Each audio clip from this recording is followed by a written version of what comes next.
Story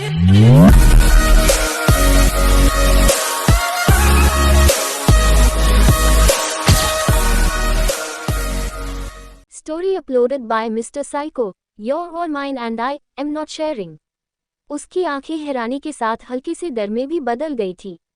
वह उसकी आंखें दिखाते हुए स्वयं को धमकी देने भरे अंदाज में, देखो जी, अगर हैप्पी को अपने टच किया ना तो सच में हैप्पी आपका सर फोड़ देगी।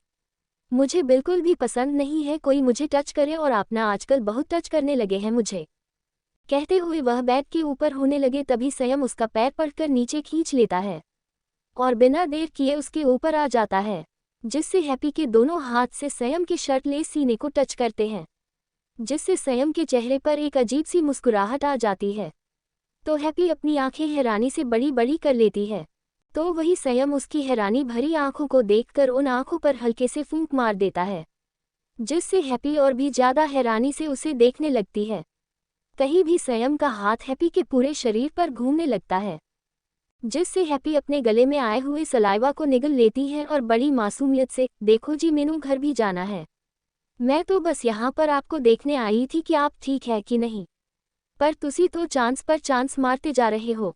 मुझे आपसे कोई अभी बात ही नहीं करनी है, आपसे तो मैं आऊंगी नहीं तुमसे मिलने, आप बहुत बुरे हो। इस पर स्वयं उसके गर्दन में अपना चेहरा डाले उसे रब करते हुए, हाँ बुरा हूँ, वह भी सिर्फ और सिर्फ तुम्हारे लिए। ये सुनकर हैप्पी अपनी आंखें बड़ी बड़ी करके, सच में तुझे ना यूनिक पीस हूँ। कुछ बोलने को हुई तो उसको कुछ और लगी लैंग्वेज में ले लेते हो। आप ये सब छोड़ो और मुझे जाने दे दो।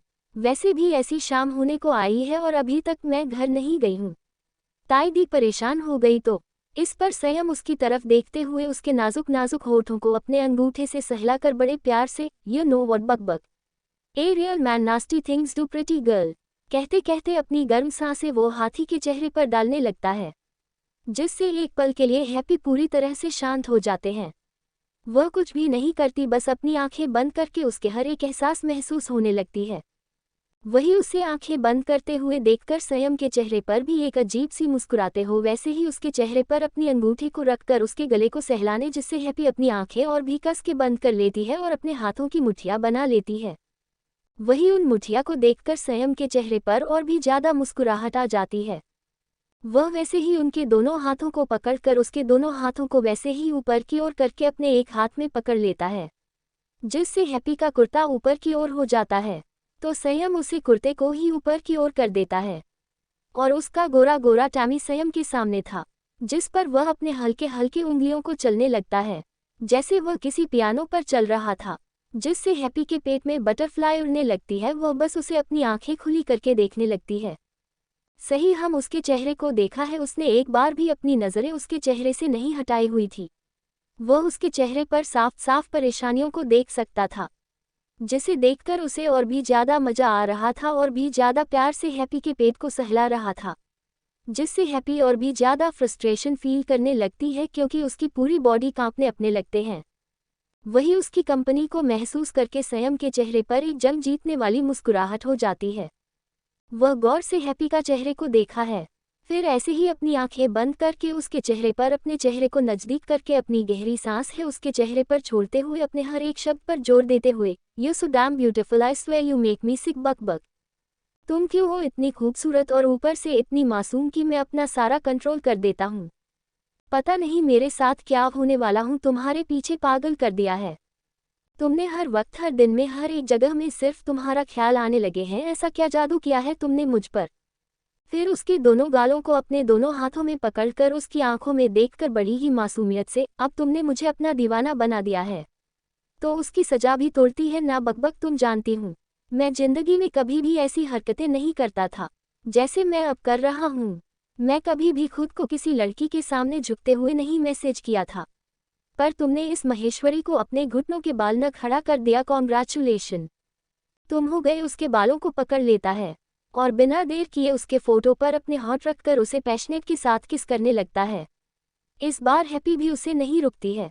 वह साफ साफ स्वयं की आंखों में खुद के लिए एक अलग सा जमीन और एक सक देख सकती थी, जिसे देखकर उसकी दिल की धड़कन ही बढ़ चुकी थी, जिसकी वजह से उसके मुंह से कोई आवाज ही नहीं निकल रही थी।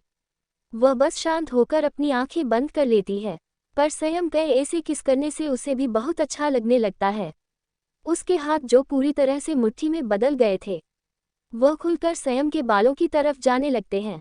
वह उसके बालों को अपने हाथों में कस के पकड़ लेती है और वैसे ही अपनी आंखें बंद कर लेती हैं। दोनों तब तक किस करते हैं जब तक दोनों को सांस लेने में दिक्कत नहीं होती है, पर फिर भी करते हैं। पर एक पॉइंट में जब दोनों को ही ब्रेथ आउट ऑफ कंट्रोल कहते हैं तो दोनों ही एक दूसरे को छोड़ देते हैं। संयम जैसे ही नीचे हैप्पी के सीने पर अपना चेहरा रखकर गहरी गहरी सांस लेने लगता है, वही हैप्पी के दोनों हाथ संयम के बालों पर से और अपना स्वरूप पर था और अपनी आंखें बंद किया सिर्फ और सिर्फ गहरी सांस ले रही है। उसने एक बार भी अपना सर नीचे नहीं किया था, बस अपनी आंखें बंद करके गहरी से गहरी सांस लेने लगती है क्योंकि उसे सांस लेने में बहुत दिक्कत हो रही थी। उसका चेहरा पूरी तरह से लाल हो चुका था, यहाँ तक कि उसकी स्किन भी हल्की हल्की लाल होने लगी थी। तभी हैप्पी के फ़ोन पर किसी का कॉल आने लगता है, जिससे अपनी आंखें खोल लेते हैं और साइड में पड़े हुए अपने मोबाइल को उठा लेती है, जो बेड पर ऐसे ही उसने फेंका हुआ था। जैसे ही वह कॉलर आईडी पर शिवांश का नाम देखी है तो हैरानी से, शिवांश मैनू कॉल क्यों रहा है, कहते हुए वह कॉल अटेंड करती है। वही के मुंह से किसी लड़के का नाम सुनकर संयम भी अपनी आंखें खोल लेता है और वह अपनी जानलेवा नज़रों से हैप्पी के मोबाइल को देखने लगता है। वही हैप्पी इन सब से अनजान कॉल उठा लेती है। हैप्पी हैरानी के साथ, सब कुछ ठीक तो है ना, तेनू कॉल किया? शिवांश मुस्कुराते हुए, हाँ भाभी की बहन, मैंने कॉल किया क्योंकि मुझे तुमसे कुछ बात करनी थी। क्या तुम आज फ्री हो? क्योंकि भाभी आज बाहर जा रही है और घर पर कोई भी नहीं है, तो सोच रहा हूँ कि हम दोनों कहीं बाहर डिनर चल करने। शिवांश की बात संयम साफ साफ सुन सकता था, क्योंकि हैप्पी की मोबाइल से आवाज़ बाहर भी तो आ रही थी। वही डिनर का नाम सुनकर संयम का चेहरा पूरी तरह से काला पड़ जाता है। वह बिना देर किए हैप्पी की गर्दन को तरफ आकर एक पल भी बिना रोक उसकी गर्दन पर जोर से बाइट देता है, जिससे हैप्पी के मुंह से अपने आप कहाँ निकल जाती है। वही उसकी आवाज़ सुनकर शिवांश अपनी घबराई हुई आवाज़ में, हैप्पी तुम ठीक तो हो ना? तुम कहाँ पर हो और यह आवाज़ कैसे, क्या कुछ हुआ, कुछ लगा है तुम्हें? पर हैप्पी संयम को देखते हैं, जो बड़ी मासूमियत से उसे देख रहा था।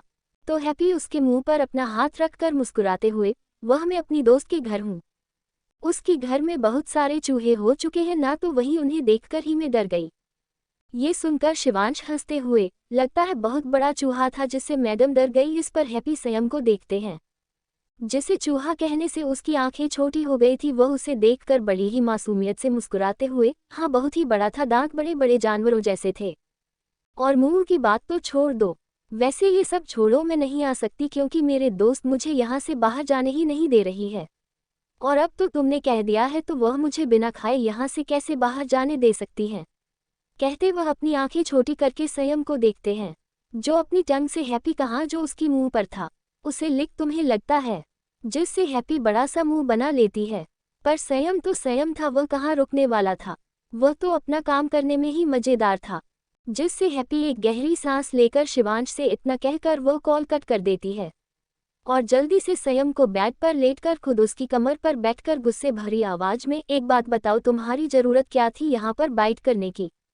पता है कितना दर्द हुआ, और ऊपर से अगर शिवांश को पता चला कि मैं किसी लड़के के साथ हूँ तो पक्का वह दीदी को बता था, और ताई दी मेरे बारे में क्या सोचती। इस पर संयम बिना देर किए हैप्पी को बेड पर लेटकर उसके दोनों कंधों को पकड़कर उसके चेहरे के बेहद अपना चेहरा करके अपने एक एक शब्द पर जोर देते हुए, you are mine and I am not sharing. मुझे बिल्कुल भी पसंद नहीं है कि तुम उसे लड़के का नाम भी अपने मुंह पर लो, क्योंकि मुझे बिल्कुल भी वह लड़का नहीं पसंद है।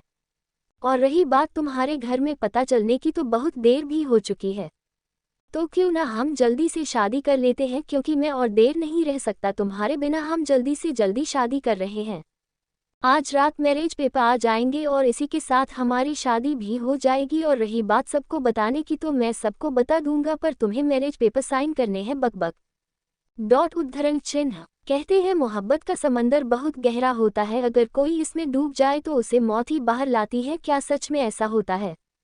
बदतमीजी और गुस्सा। इस पर संयम बिना देर किए हैप्पी को बेड पर लेटकर उसके दोनों कंधों को पकड़कर उसके चेहरे के बेहद अपना चेहरा करके अपने एक एक शब्द पर जोर देते हुए, you are mine and I am not sharing.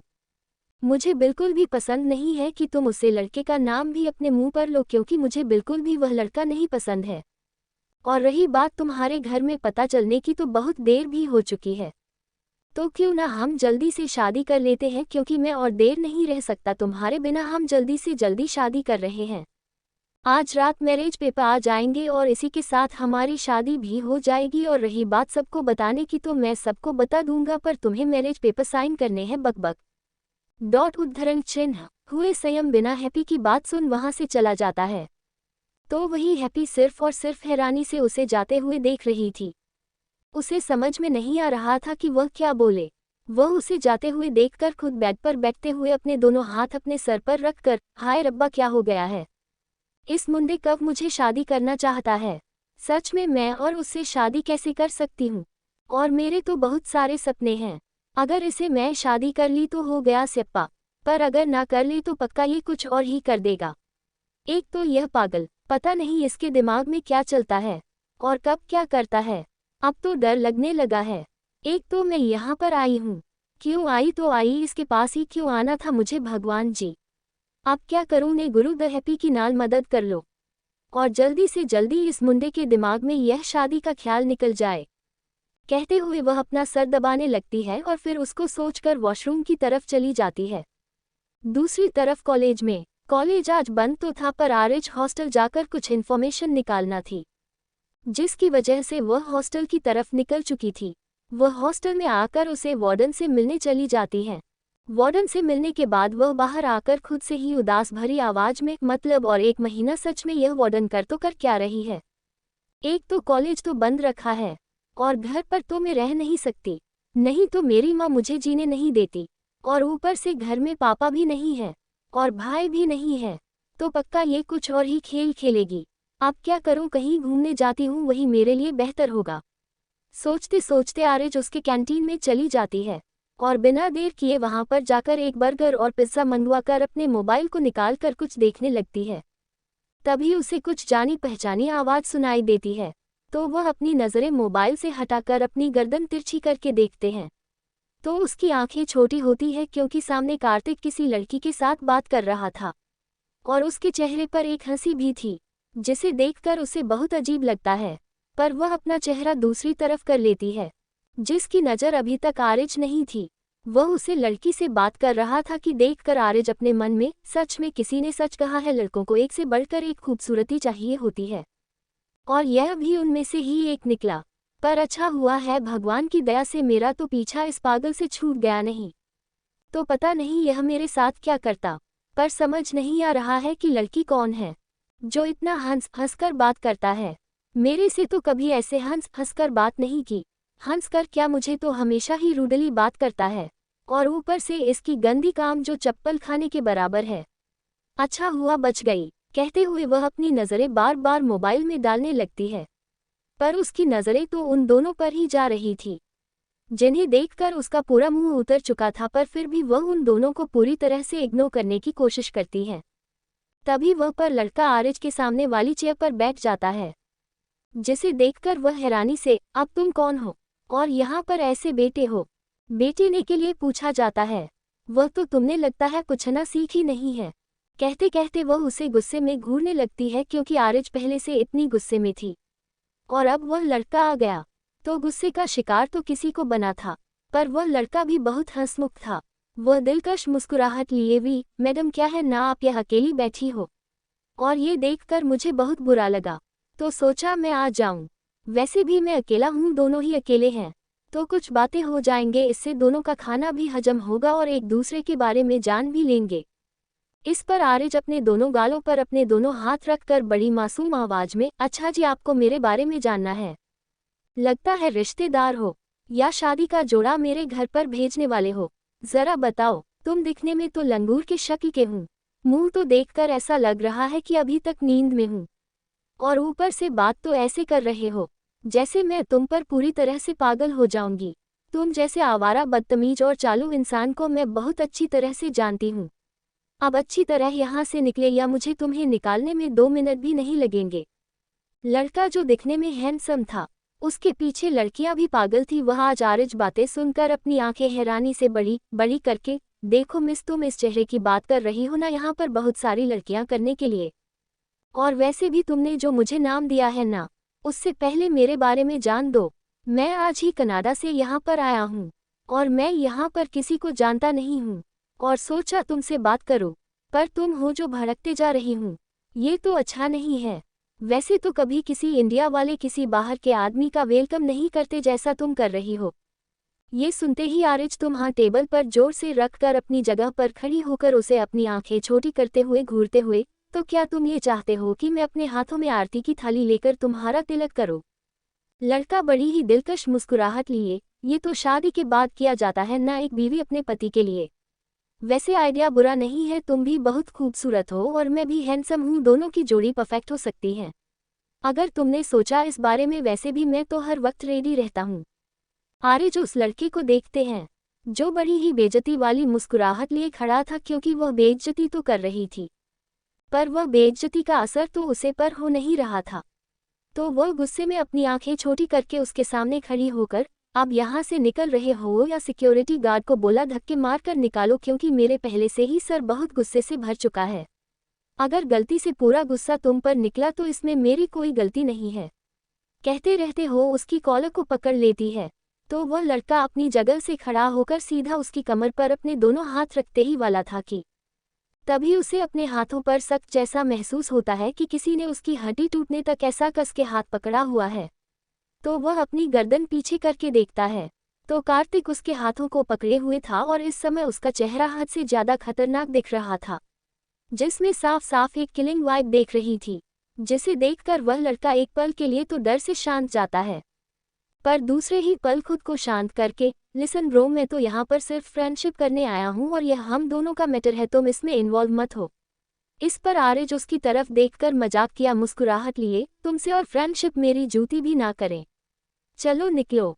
इस पर वह लड़का अपना हाथ कार्तिक से छुड़ाते हुए, लिसन स्वीट हार्ट, विस्मयादिबोधक चिन्ह, मैं कौन हूँ जो तुम मेरे बारे में ऐसी बात कर रही हूँ? अगर जानती ना तो खुद मेरे पास आ जाती, वैसे भी तुम्हारे जैसी लड़कियां। उद्धरण चिन्ह। इसके आगे कुछ कोलकाता। उससे पहले ही कार्तिक उसके मुंह पर एक जोरदार पंच मारते हुए, इसके जैसे नहीं तुझे कोई और मिली होगी, यह मेरी है। और इस पर तो उन्हें नजर डालकर बहुत गलती कर दी, तुम्हारी हिम्मत कैसे हुई? मेरी विमेन अपनी एक घटिया नजर डाली तो सजा तुम्हें मिलकर रहेगी। आते हुए साइड में पड़ा हुआ एक चाकू जो टेबल पर ऐसे ही रखता था, उसे लेकर वह सीधा बिना देखे उसके हाथ टेबल पर रखकर बिना देर किया वह चाकू उसके हाथों में डालने लगता है, जिसे वह लड़का चीखने लगता है। कोई उसकी मदद करने ही आने वाला था कि कार्तिक अपनी ठंडी नजरों से उन सभी को देखा है, जिससे सभी अपनी जगह पर खड़े हो जाते हैं। वही आरिज के पास जाने ही वाले थे कि कार्तिक के साथ जो लड़की आई हुई थी, वह उसके दोनों कंधे को पकड़कर, शांत हो जाओ कार्तिक भाई, अगर गुस्सा हो गए ना तो समझ लेना उनको शांत करना बहुत मुश्किल है। वह तब तक शांत नहीं होते जब तक वह खुद को शांत नहीं करते। ऐसे ही अगर उन्हें शांत करने जाओगी तो तुम्हें ही दर्द होगा। लड़की के मुंह से कार्तिक को भाई सुनकर आरिज कभी उसे लड़की को देखते हैं तो कभी कार्तिक को, जो गुस्से में पूरी तरह से लाल पीला हो चुका था। इस समय उसे देखकर कोई भी डर से कांपने लगता, और यही हाल उन दोनों लड़कियों का हो रहा था। वही कार्तिक का गुस्सा तब शांत होता है जब वह लड़का बेहोश हो जाता है, उसे लड़के के बेहोश होते हैं। वह साइड में देखकर, इस कचरे को लेकर जाओ, कहते हुए वह साइड में होकर अपने हाथों को अपने रुमाल से साफ करने लगता है। तभी वहां पर बॉडीगार्ड्स अचानक आ जाते हैं और वह उसे लड़के को बड़े ही बेरहमी में से खींचते हुए ले जाने लगते हैं। कहते हैं मोहब्बत का समंदर बहुत गहरा होता है, अगर कोई इसमें डूब जाए तो उसे मौत ही बाहर लाती है। क्या सच में ऐसा होता है? राहत की परेशानी लड़की के मुंह से कार्तिक को भाई सुनकर आरिज कभी उसे लड़की को देखते हैं तो कभी कार्तिक को, जो गुस्से में पूरी तरह से लाल पीला हो चुका था। इस समय उसे देखकर कोई भी डर से कांपने लगता, और यही हाल उन दोनों लड़कियों का हो रहा था। वही कार्तिक का गुस्सा तब शांत होता है जब वह लड़का बेहोश हो जाता है, उसे लड़के के बेहोश होते हैं। वह साइड में देखकर, इस कचरे को लेकर जाओ, कहते हुए वह साइड में होकर अपने हाथों को अपने रुमाल से साफ करने लगता है। तभी वहां पर बॉडीगार्ड्स अचानक आ जाते हैं और वह उसे लड़के को बड़े ही बेरहमी में से खींचते हुए ले जाने लगते हैं। वही ये देखकर आरिज पूरी तरह से हैरान हो चुकी थी। आज उसने पहली बार कार्तिक को इतनी गुस्से में देखा था।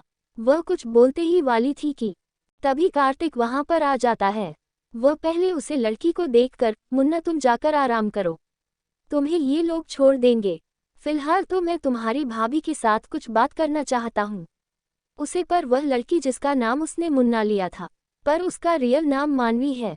वह मुस्कुराते हुए, हाँ भाई आपको जितना वक्त लेना है अब वक्त लीजिए, तब तक मैं जाकर आराम करती हूँ। और फिर आर्य जब देकर मुस्कुराते हुए, वैसे कार्तिक भैया कह रहे थे कि तुम और मैं एक ही क्लासरूम में हूँ, तो हमारी मुलाकात होती रहेगी। कहते हुए वह बिना आर्य को कुछ समझे उसे गले लगा कर वहाँ से मुस्कुरा कर चली जाती है। वही उसके जाने के बाद आर्य पहले मानवी को जाते हुए देखते हैं, फिर उन बॉडीगार्ड्स की तरफ देखते हैं जो उसे लड़के को ले जा रहे थे, फिर लास्ट में कार्तिक को देखते हैं जो अपने हाथों को साफ कर रहा था। इसे देखकर उसे बहुत ही डर लगता है। वह वहां से जाने ही वाली थी कि कार्तिक उसका हाथ पकड़कर अपनी तरफ खींचकर उसके बालों को उसके कान के पीछे करके, तुम कहाँ पर जा रहे हो? तुमने ही महाभारत रची और अब मुझे अकेला छोड़कर जा रही हूँ। ये तो बुरी बात है। चलो हम इसके बारे में कुछ बात करनी तो चाहिए, मैं इतना सब कुछ किया है तुम्हारे लिए, तो उसके लिए तुम्हें मुझे कुछ रिकॉर्ड तो देना बनता है ना। कहते हुए कार्तिक बड़ी सी मुस्कुराहट लिए उसे देखने लगता है, तो आरिज किसी ने पर अपने दोनों हाथ रखकर अपनी आंखें हारने से बड़ी बड़ी करके, बचाया कहाँ? तुमने तो उसे लड़के को कैसे मारा है? मुझे तो तुमसे कुछ बात भी नहीं करनी है। बात क्या, मुझे तो तुम्हारे साथ भी नहीं रहना है। अब तो मुझे डर लगने लगा है।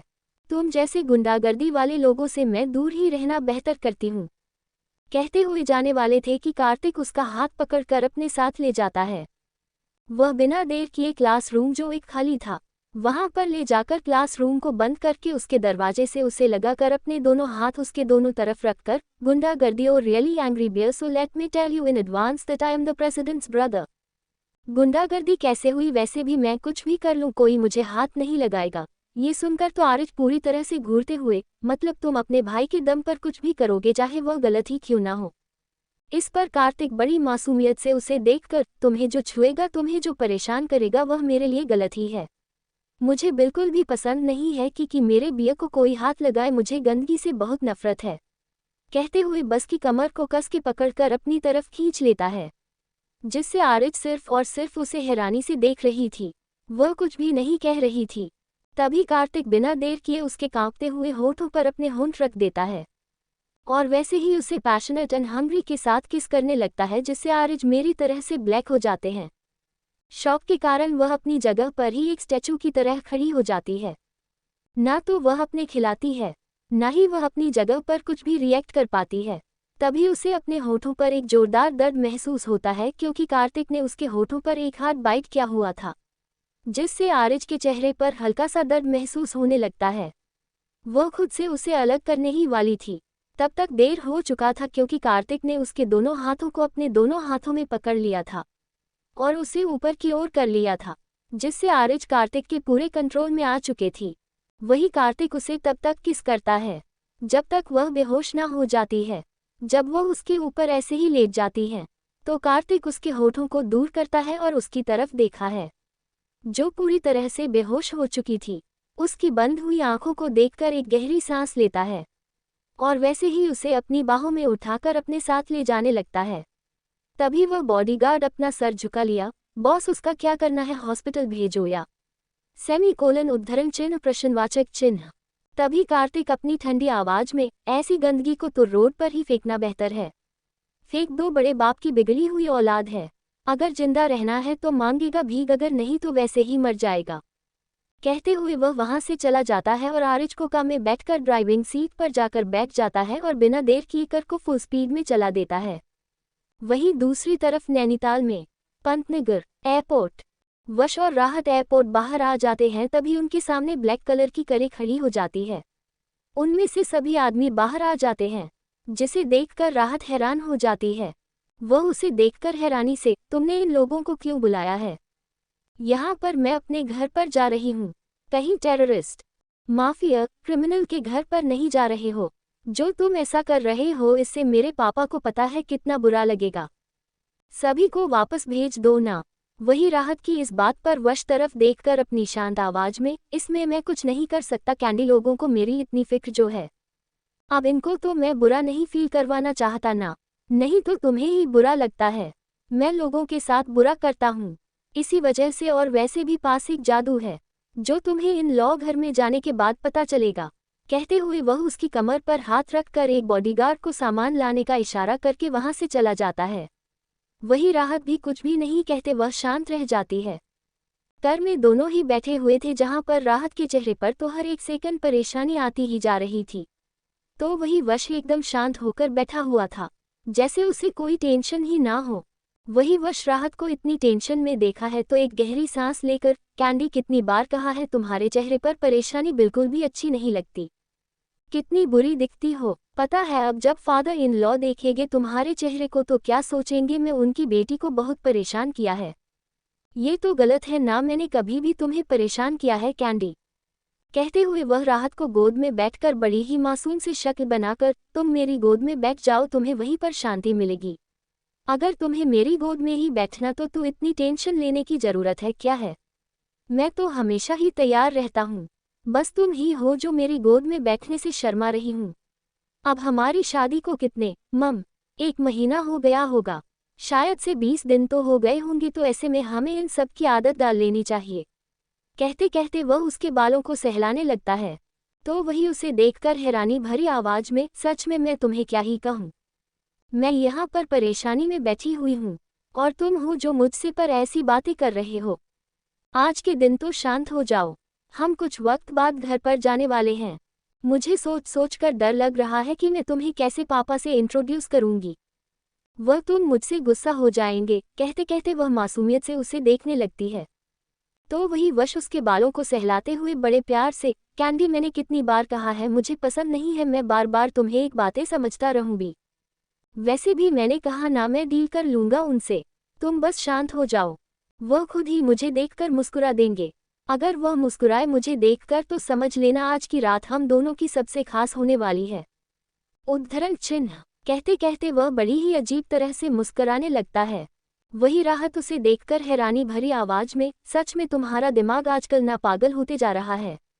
तुम्हें क्या लगता है तुम मेरे घर पर जाओगे और मेरे पापा तुम्हें देखकर मुस्कुराएंगे जैसे वह पागल हो गए हैं? कुछ भी मत कहो, तुम तो पागल हो, मेरे पापा नहीं, वह एक डॉक्टर है, वो मैं ठीक कर देंगे।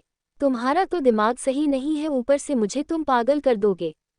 कहते कहते राहत परेशानी में होने लगती है। हर एक सेकंड उसका दिल धड़कने लगता है। वही उसके ऐसी हालत को देखकर वश पहले ड्राइवर को अपनी ठंडी आंखों से देखा है।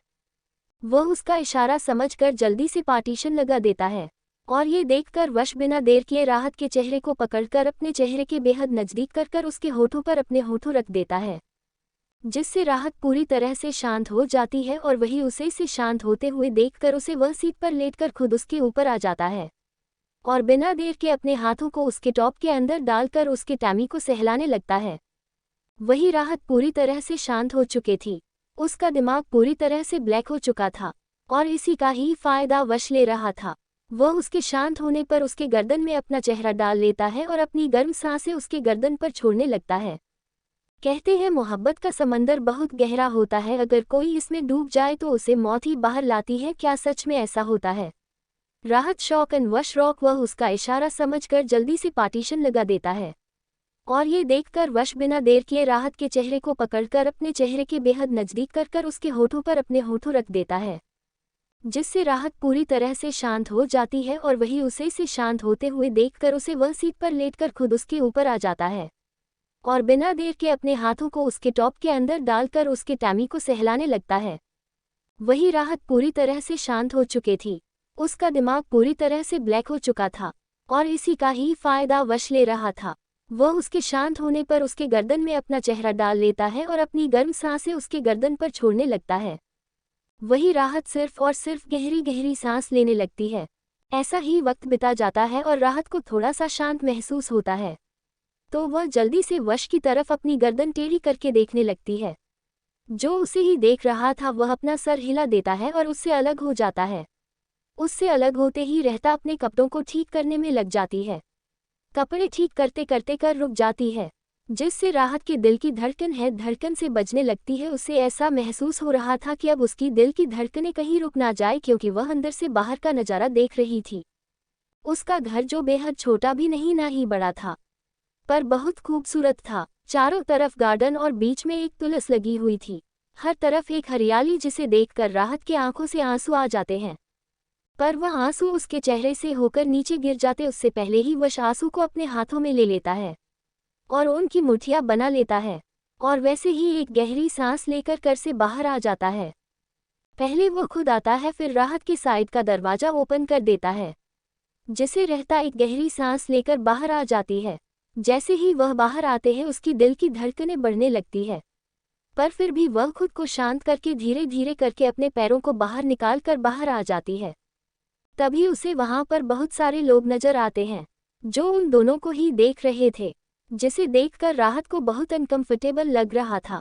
उसे लग रहा था कि वश के इतने सारे बॉडीगार्ड को देखकर सभी हैरान हो गए होंगे, पर वह जैसे ही पीछे मुड़कर देखती है तो और भी ज्यादा हैरान हो जाती है, क्योंकि वह सारे बॉडीगार्ड्स कहीं गायब से हो चुके थे।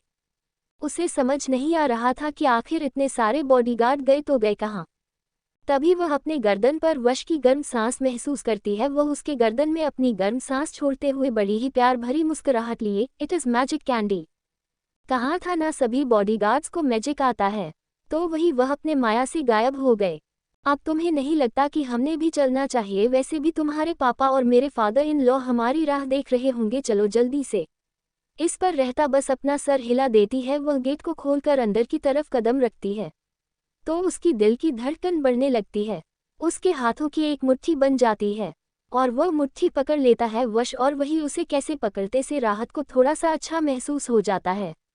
वह उसकी तरफ देखकर पर सपना सर हिला देती है तो वश उसे देखकर एक प्यार भरी मुस्कुराहट लिए देखने लगता है, जिससे वह अपना सर हिला देता है।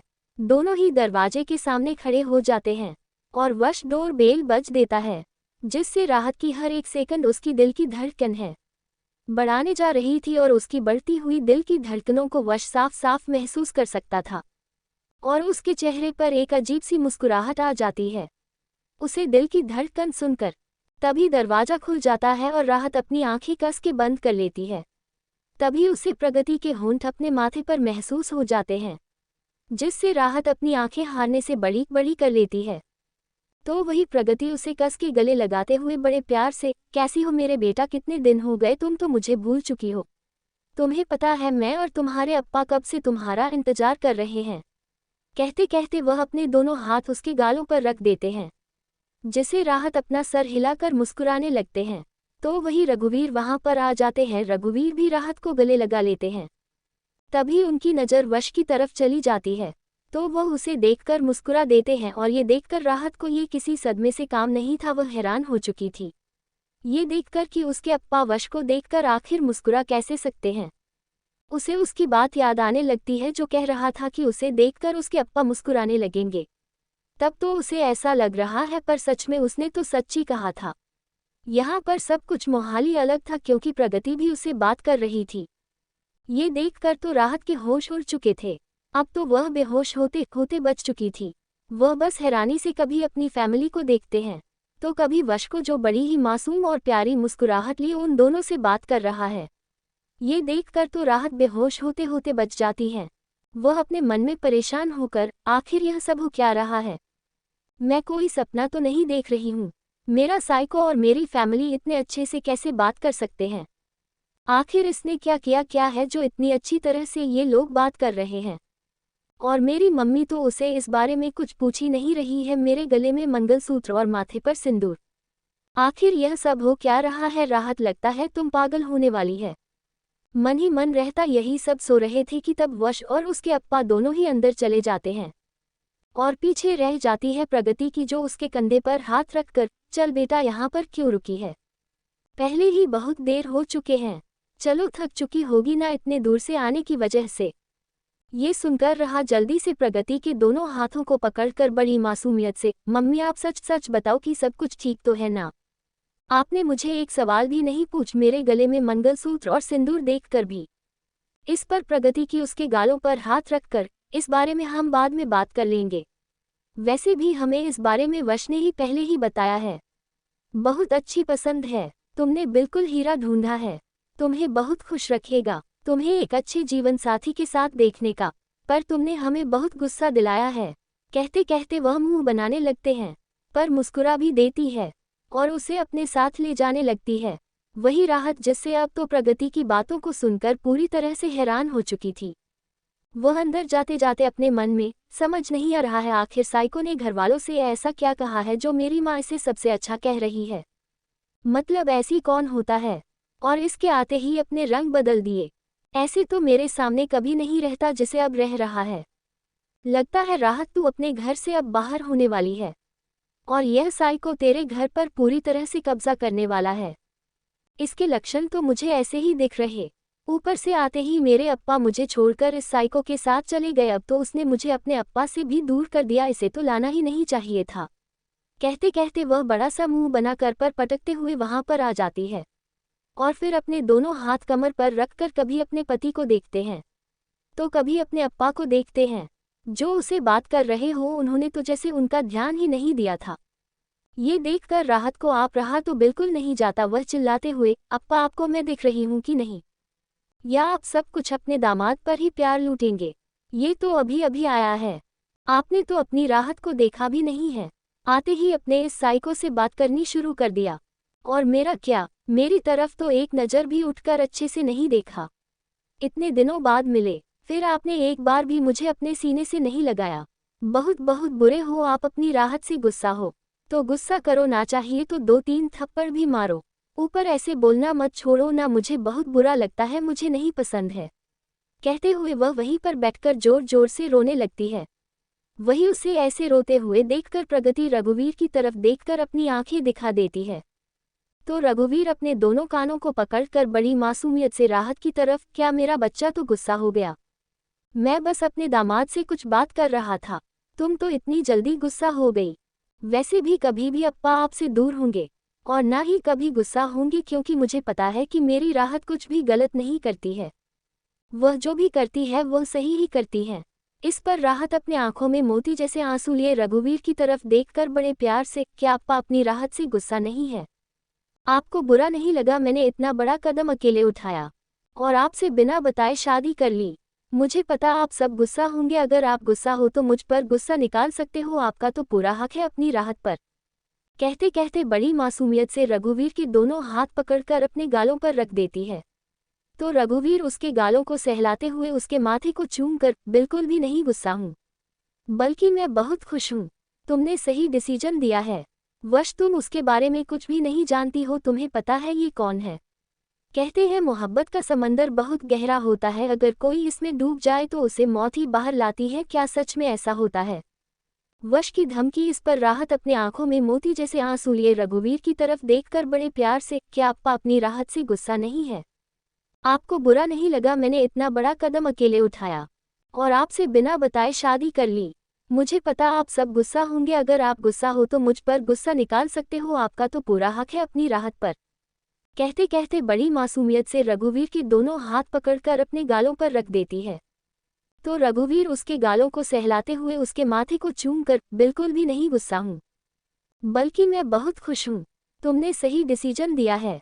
वश तुम उसके बारे में कुछ भी नहीं जानती हो, तुम्हें पता है ये कौन है?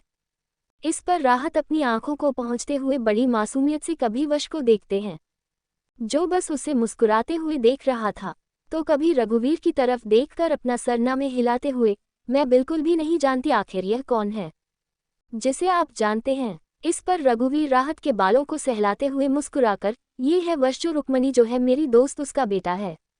और मैंने कभी सोचा नहीं था कि तुम्हारी शादी उसके बेटे से होगी। पहले तो बहुत गुस्सा आया था, पर जब उसने मुझे अपनी पहचान बताई ना तो मुझे बहुत सुकून मिला।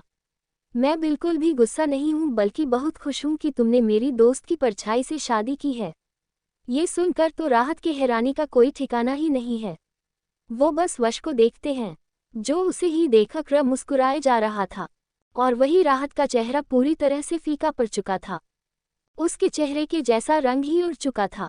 उसे समझ में नहीं आ रहा था कि वह क्या बोले, क्योंकि अभी उससे जो पता चला है वह किसी सदमे से काम तो नहीं है। वह बस अपनी आंखें हैरान से बड़ी बड़ी करके कभी रघुवीर कभी प्रगति की और कभी अपने साइको पति को देखते हैं। उसे ऐसा लग रहा था कि बेहोश हो जाएगी, पर होता भी ऐसा ही है। उस इन सभी बातों का इतना बड़ा गहरा असर हुआ था कि वह बेहोशी हो जाती है, और उसे ऐसे बेहोश देखकर रघुवीर परेशान हो जाते हैं।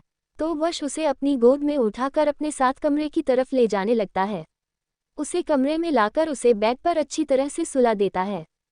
वही प्रगति परेशान भरी आवाज में, अभी यह बेहोश कैसे हो सकती है? इस पर रघुवीर उसे शांत करते हुए, बस कुछ बातें हैं, शायद इसे जो मैंने कहा है इसका गहरा असर इसके दिमाग में हुआ है, शायद इसी वजह से वह बेहोश है। कुछ देर में उसे होश आ जाएगा, तब तक तुम यहीं पर बैठ जाओ, मैं दामाद जी से कुछ बात करता हूँ। कहते हुए वह वश की तरफ देखा है, जो मुस्कुराते हुए उन्हें ही देख रहा था। वह वहां से उनके पीछे चला जाता है, पर जाते वक्त एक नजर हो रहा हाथ को देखकर गहरी सांस लेकर अपना सर हिला देता है। वही रघुवीर उसे अपने कमरे में लाकर पहले दरवाजा बंद कर देता है, तो वश सोफे पर जाकर एक के ऊपर दूसरा पैर रखकर बड़ी ही अजीब तरह से मुस्कुराकर, कहा था ना मैंने, आपकी बेटी मेरे साथ बिल्कुल खुश है फादर इन लॉ। आप खामखा परेशान हो रहे हैं, वैसे भी क्या झूठ बोला है अपने, मतलब मानना पड़ेगा, मैंने कभी सोचा भी नहीं था कि आप इतना झूठ कह सकते हैं।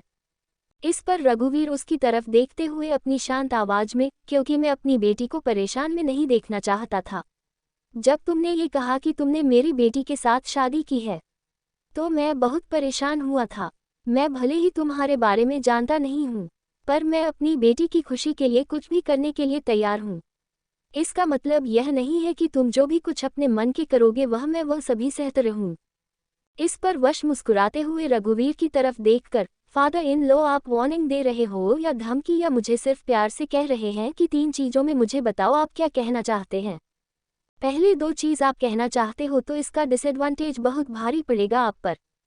रही बात, मैं अपनी कैंडी की आंखों में आंसू बिल्कुल भी नहीं देख सकता। आप अच्छे फादर इन लॉ बने रहिए, यही आपकी भलाई है, क्योंकि अगर आपका सच मेरे कैंडी के सामने आ गया ना तो वह टूट जाएगा। अगर टूट गई तो मुझे जोड़ने में वक्त लगेगा, पर जुड़ जाएगी।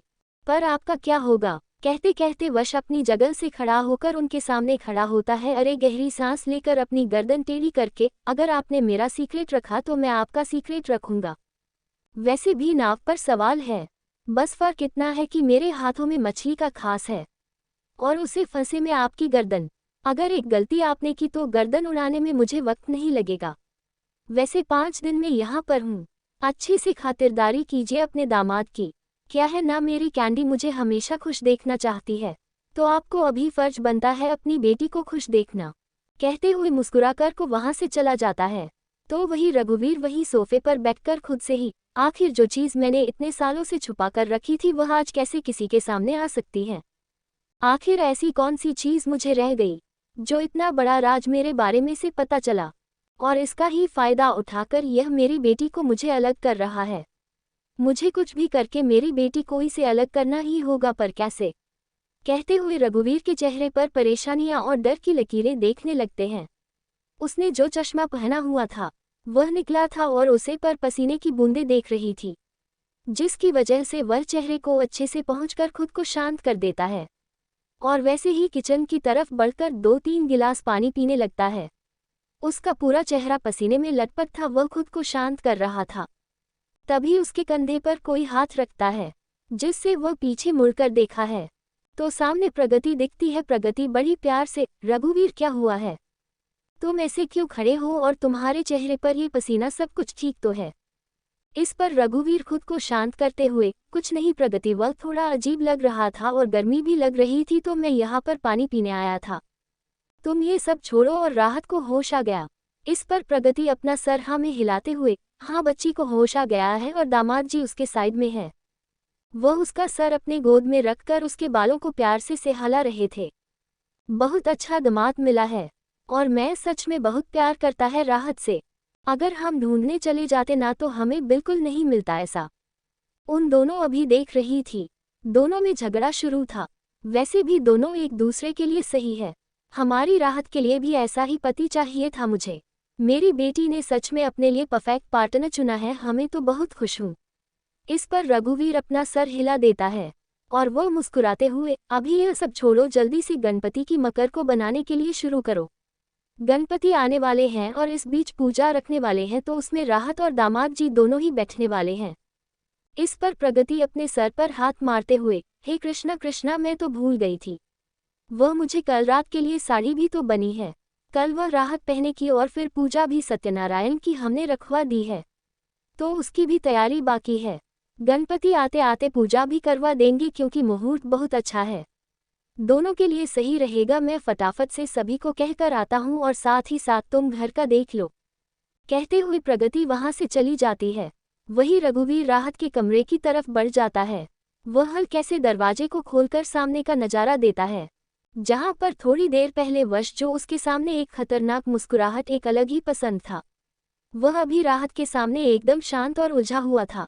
दोनों ही एक दूसरे के साथ बहुत प्यारी लग रहे थे, बातें भी कर रहे थे और वही रहता उसके गालों को भी खींच रहे थे। एक पल के लिए तो रघुवीर को लगा वश राहत के लिए सही है, पर उसकी बातों से और उसकी पर्सनालिटी दोनों ही रघुवीर को कुछ सही नहीं लगी है। इसकी वजह से वह निकले शांत हो जाता है, क्योंकि 5 दिन तो रहता यहाँ पर थे और वह किसी भी हाल में वश के बारे में जानना चाहता है और वह जानकर तो रहेगा, यही सोचकर वह अपना सर हिलाकर वहां से चला जाता है। वही रघुवीर के जाने के बाद रूम के अंदर वश जो राहत से बात कर रहा था, वह अपनी नज़र की तिरछी करके दरवाजे की तरफ देखा है। उसके चेहरे पर एक पल के लिए तो एक ईवल स्माइल आ जाती है, जिसे वह जल्दी से छुपा लेता है। वो राहत की तरफ देखकर अपने चेहरे पर एक तिरछी मुस्कुराहट लाकर, कैंडी अब बहुत हो गया, मुझ पर गुस्सा करना से कुछ भी नहीं होने वाला है, और वैसे भी तुम्हारी फैमिली बाहर है। क्या तुम मुझे दिखाना चाहती हो कि तुम एक हिंसाकारक बीवी हूँ जो अपने पति पर बहुत हिंसक जुल्म करती है? कहते हुए वो आई विंक करने लगता है। तो इस पर जल्दी से अपनी जगह पर बैठकर अपने दोनों हाथ कमर पर रखकर, अब सच सच बताओ कि तुमने ये सब मुझे छुपाया कि, और तुमने इस बारे में अप्पा के बारे में कैसे बताया? और बताया तो बता मुझे क्यों इस बारे में नहीं पता है? तुमने बहुत मजा आ रहा था ना? मैं इतनी सारे टेंशन में थी, मैं कितना सारा टेंशन दे रही थी। तुमने एक बार भी मुझे इस बारे में बताया नहीं कि हाँ राहत तुम टेंशन लेने की ज़रूरत नहीं है। मैंने पहले से ही तुम्हारे पापा से बात कर ली है, पर नहीं तुम्हें तो मुझे टेंशन ही देना था ना। But don't worry, all night, you and me, मम, नेकेड, बेड। कहते हुए वो आई विंक करने लगता है। तो इस पर जल्दी से अपनी जगह पर बैठकर अपने दोनों हाथ कमर पर रखकर, अब सच सच बताओ कि तुमने ये सब मुझे छुपाया कि, और तुमने इस बारे में अप्पा के बारे में कैसे बताया? और बताया तो बता मुझे क्यों इस बारे में नहीं पता है? तुमने बहुत मजा आ रहा था ना? मैं इतनी सारे टेंशन में थी, मैं कितना सारा टेंशन दे रही थी। तुमने एक बार भी मुझे इस बारे में बताया नहीं कि हाँ राहत तुम टेंशन लेने की ज़रूरत नहीं है। मैंने पहले से ही तुम्हारे पापा से बात कर ली है, पर नहीं तुम्हें तो मुझे टेंशन ही देना था ना। कहते कहते वह उसके कंधे पर जोर जोर से मरने लगती है। तो वश उसके दोनों हाथों को पकड़कर उसे बैठकर लेता कर खुद उसके ऊपर आ जाता है और अपने दोनों हाथ दोनों तरफ रखकर उसके दोनों हाथों को पकड़कर ऊपर करके उसके चेहरे को पकड़ते हुए उसकी आंखों में देखकर, हम रियली कैंडी, तुम्हें मैंने कितनी बार कहा था कि मैं तुम्हारे अप्पा को डील कर लूंगा, पर नहीं, तुमने तो मेरी बात ही नहीं सुनी और टेंशन पर टेंशन ले रही थी। तो इसमें मेरी क्या गलती? मैं तो समझ रहा था। कहते हुए वह अपना आंखें छोटे छोटे करके देखने लगता है। तो राहत बड़ी मासूमियत से सारा इल्जाम उसे पर डालते हुए अपनी आंखें छोटी करके, पर तुमने ऐसा थोड़ी मुझसे कहा था, तुम तो हमेशा ही कुछ ना कुछ ऐसी उल्टी सुलटी बातें करते हो। अब तुम्हें मेरा टेंशन ही खत्म करना था ना? तुम्हें मुझे सच सच बताना चाहिए था ना? और कह रहे हो मैं तो तुम्हें बताया था, ऐसा कौन बताता है? इससे पता किसी को समझ नहीं आता है। वो तुम्हें समझ में आएगा कि तुम ऐसी बातें करते हो? मुझे नहीं समझ में आता है ना, मुझे सब कुछ एक्सप्लेन करना चाहिए मेरे सामने तो ही मुझे समझ में आता है ना। कहते हुए उसे खो जाने वाली नज़रों से देखने लगती है। तो वही वश उसे देखकर अपने गर्दन टेढ़ी करके, अच्छा तो मेरी कैंडी को सब कुछ एक्सप्लेन चाहिए तो ठीक है, नेक्स्ट टाइम समय ऐसा करूंगा, पर तुम भूल तो नहीं गई हो ना कि हमारे बीच कुछ बात हुई थी? हम थिंक समथिंग, अगर तुम्हारे अप्पा मुझे देखकर स्माइल करेंगे तो तुम, विस्मयादिबोधक चिन्ह उद्धरण चिन्ह। कहते कहते वह मुस्कुरा देता है। तो वही उसकी बातों का मतलब समझ कर राहत अपना गर्दन न हिलाते हुए, बिल्कुल भी नहीं, कल गणपति आने वाले हैं और उसकी मुझे तैयारी भी करनी है। तुम्हारे जैसा तो बिल्कुल नहीं है। अब आ रहे हो मेरे साथ, यहीं पर बैठने वाले हूँ। मैं जल्दी से फ्रेश हो रही हूँ, तब तक तुम भी अपने कपड़े निकाल कर फ्रेश हो जाओ। कहते हुए वह अपने दोनों हाथ उसे पर छुड़ाने की कोशिश करती है, पर वश तो वश है। वह कैसे राहत को खुद से अलग करने दे सकता था? वह वैसे ही उसके हाथों को पकड़कर बड़ी मासूम भरी आवाज में, बिल्कुल भी नहीं, पहले किस दो, फिर हम रात को इस बारे में देखेंगे, क्योंकि अभी मुझे काम करने के लिए एनर्जी तो चाहिए ना कैंडी। कहते हुए बस उसे देखकर मुस्कुरा देता है। तो राहत अपना सर में हिलाते बोलने ही नहीं वाली थी कि तब तक बहुत देर हो चुकी थी। वश अगर कुछ चाहिए और वह उसे ना मिले, ऐसा कभी हो सकता है? आज भी यही हाल है। वश बिना राहत के होठों पर अपने होठ रख देता है और उसे किस करने लगता है। वह इस बार अपनी टंग को राहत के मुंह के अंदर डालकर उसके पूरे मुंह को सख्त करने लगता है, जिससे राहत पूरी तरह से शांत हो जाती है और कुछ भी नहीं कह पाती है। वह पूरी तरह से शांत हो जाती है। दोनों में ऐसे ही किस करने लगते हैं। तो वही उन दोनों की किस को करीब 20 मिनट हो जाते हैं, जिससे राहत को सांस लेने में पूरी तरह से दिक्कत होने लगती है। तो वश उससे अलग हो जाता है और उसके सीने पर अपना कर रख देता है। तो राहत गहरी गहरी सांस लेते हुए, तुम्हें सच में हर वक्त कुछ ना कुछ मौका ढूंढने लगते हो, समझ नहीं आता आखिर तुम्हें मैं क्या कहूँ।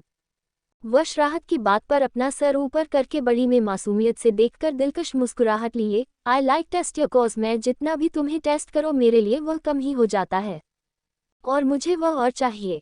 पर तुम हो जो हमेशा ही मुझसे गुस्सा होती हो, that's not fair candy, but don't worry dot all night you and me मम नेकेड बेड। कहते हुए वह उसके गालों को थपथपाते हुए उसे बेड कर बैठकर खुद उसके ऊपर से चला जाता है। वही राहत सिर्फ अपनी आंखें हैरान से बड़ी बड़ी करके उसे देख रही थी।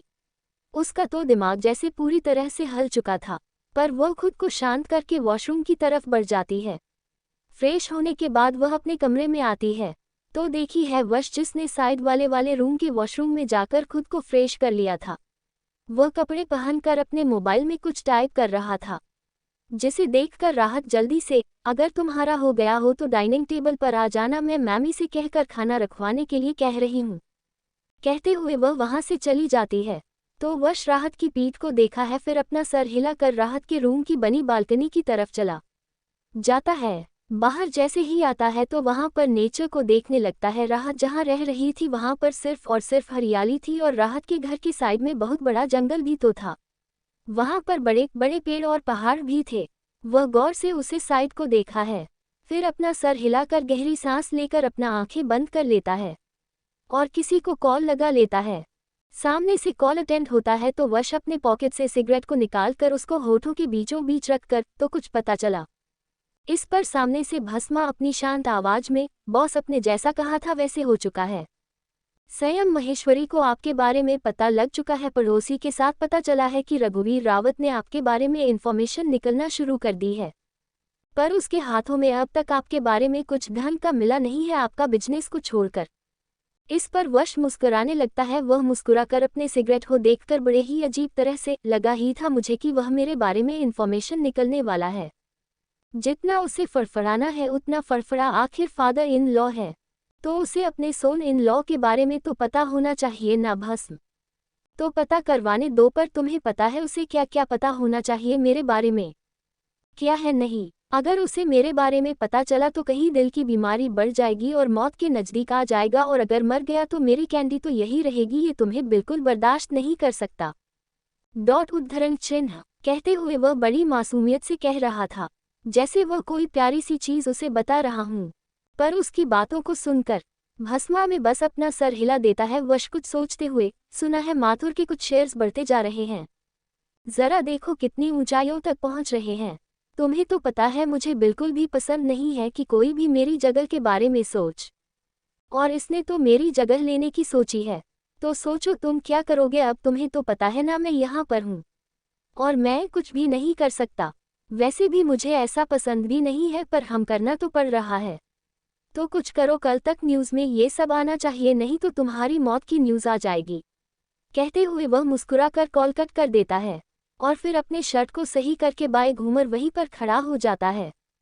तभी वह लड़के को राहत के घर में आते हुए देखा है तो उसकी आंख की छोटी हो जाती है। वह कुछ सोचकर अपने हाथों में पड़ी हुई सिगरेट को वैसे ही अपने होठों के बीच रख देता है। तभी वह लड़का भी वश को देख रहा था। उसके चेहरे पर बहुत सारे अजीब एक्सप्रेशन थे। वह उसके हाथों में पड़ी हुई सिगरेट को देखा है तो कभी उसके चेहरे को बहुत अजीब लग रहा था। वह अपना सर हिलाकर वहां से मुस्कुराकर राहत के घर में चला जाता है।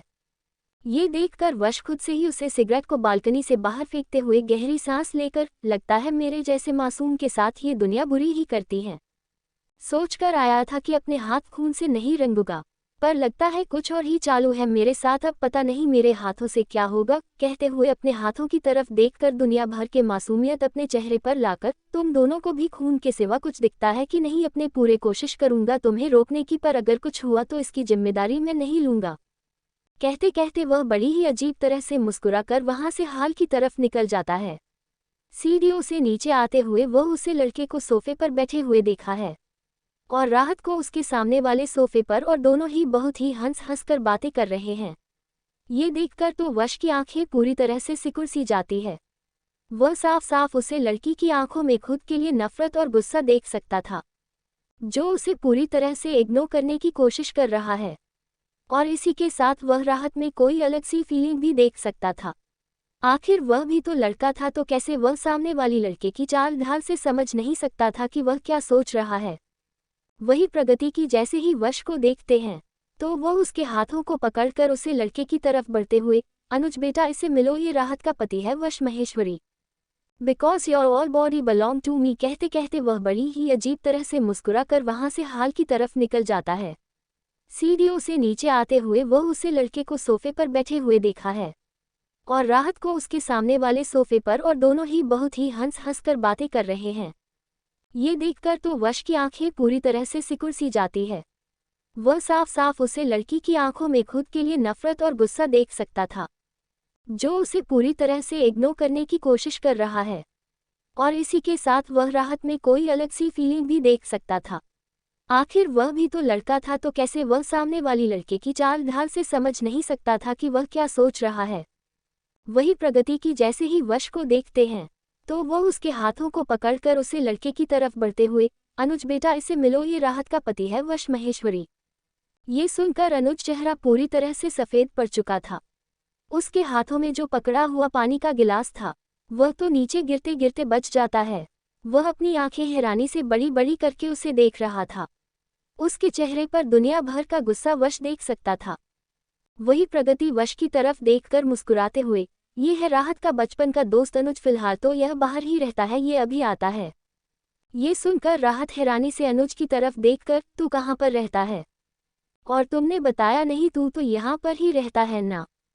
इस पर अनुज पहले तो अपने हैरानी को शांत करके अपने चेहरे पर मुस्कुराहट लाकर, मैं तो तुझे बताने का सरप्राइज सोचा था, पर तूने इतना बड़ा सरप्राइज मुझे दे दिया।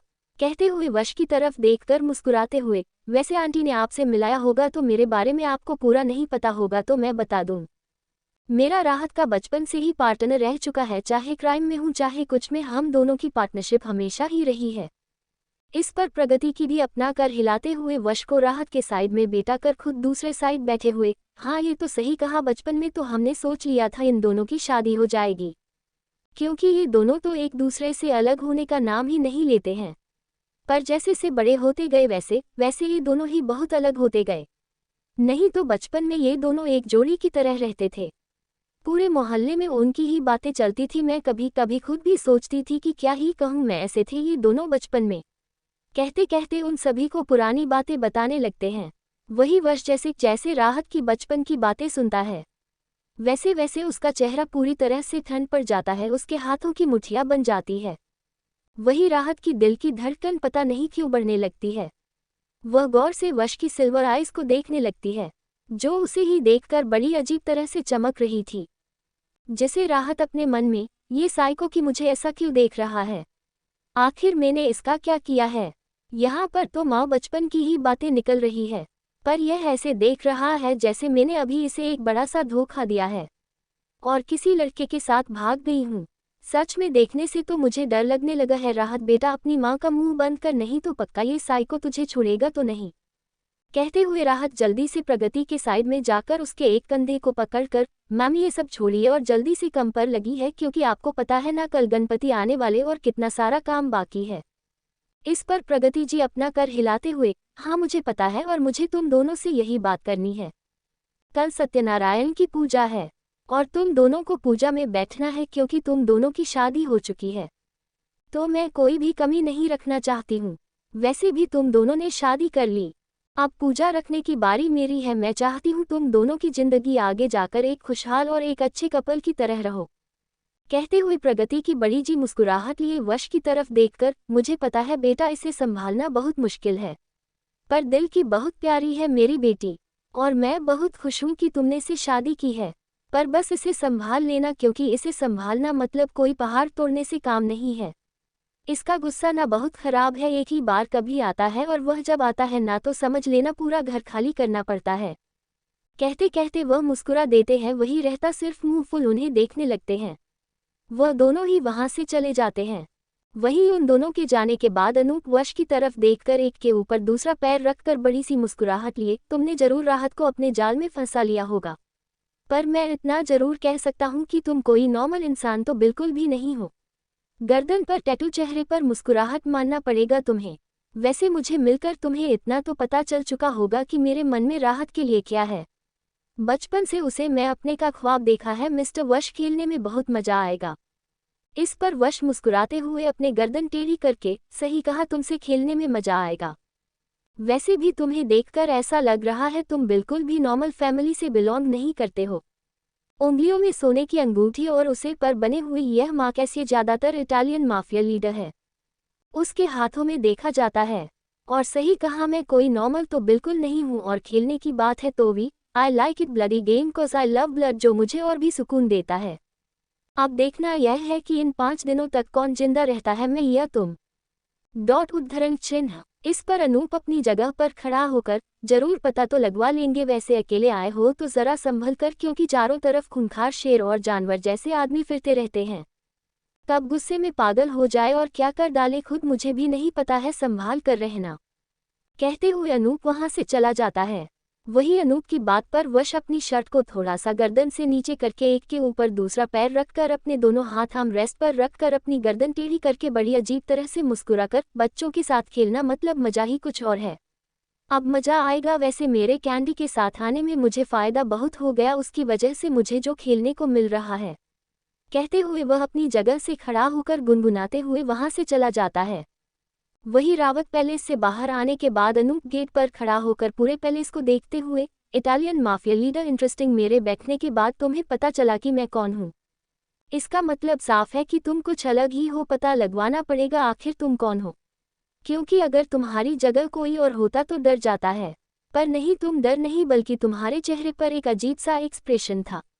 मतलब तुम ये खेल बहुत अच्छी तरह से खेलते हो, पर कोई नहीं, आखिर लड़कियों के लिए तो लड़ाई होने लाजमी है, और मेरी राहत के लिए तो मैं किसी की भी बलि चढ़ा सकता हूँ। कहते हुए अनूप अपने शर्ट के बटन खोलकर वहां से अपनी बाइक पर बैठकर चला जाता है। वहीं दूसरी तरफ बड़े से विला के अंदर कार्तिक ने आरिज को अपनी गोद में उठाकर उसे विला के अंदर ले जाने लगता है। जैसे ही वह विला के अंदर आता है तो सारे सर्वेंट अपना सर झुका लेते हैं। कार्तिक उन सभी पर बिना ध्यान दिए वहां से सीधा सीढ़ियों की तरह बढ़ जाता है। सीढ़ियों की तरह बनने के बाद वह उसे अपने कमरे में ले जाकर उसे बेड पर अच्छी तरह से लेट देता है। बेड पर लेटने के बाद उसके ऊपर अच्छे से ब्लैंकेट को डालकर खुद वॉशरूम की तरह बढ़ जाता है। वॉशरूम से बाहर आकर पहले वह खुद फ्रेश हो जाता है और अपने लोअर बॉडी पर एक लूज टॉवल को बंधा देता है। वह वैसे ही अपने हाथों में एक गीले कपड़े को लाकर आरिज के चेहरे को साफ करने लगता है, जो पसीने में भीगा हुआ था। उसके चेहरे को अच्छे से क्लीन करके जैसे ही वह टॉवल साइड में रखता है, वैसे ही वो देखता है आरिज अपनी आंखें धीरे धीरे खोल रही है। तो वह अपनी जगह पर खड़ा होकर अपने दोनों हाथ पीछे बंधे उसे ही अपनी गहरी आंखों से देखने लगता है। वही आरिज अपनी आंखें खोलकर जैसे ही सामने कार्तिक को देखते हैं तो वह पूरी तरह से हिल जाती है। वह जल्दी से बेड पर बैठकर अपनी कांपती हुई आवाज में, तुमने क्या किया मेरे साथ? तुमने मेरे बेहोशी का फायदा तो नहीं उठाया ना? देखो, अगर ऐसा कुछ किया ना तो सच में मैं तुम्हारा सर क्या, मैं तुम्हारे टुकड़े कर दूंगी। टुकड़े क्या, मैं तुम्हारा क्या क्या करूंगी अगर तुमने मुझे कुछ किया तो।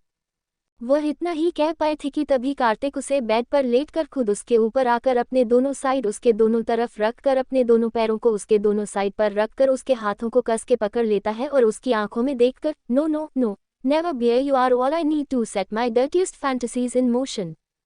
कहते हुए वह मुस्कुराकर उसे एक आंख मार देता है। वही उसकी बातों का मतलब समझकर वह अपने दोनों हाथ उसे छुड़ाने हुए उसके सीने पर अपने दोनों हाथ रखकर अपनी आंखें छोटी करके, You dirty wolf, I hate you, FCKU. I just hate you, leave me. वैसे भी मुझे तुम्हें देखकर बहुत नफरत होती है। क्योंकि तुम इतनी घटिया हो ना, इसके बारे में कोई कुछ नहीं कह सकता। चेहरे से तो तुम बहुत अच्छे लगते हो, पर तुम्हारी बातें इतनी घटिया हो गई है, मैंने कभी सोचा नहीं था। उद्धरण चिन्ह।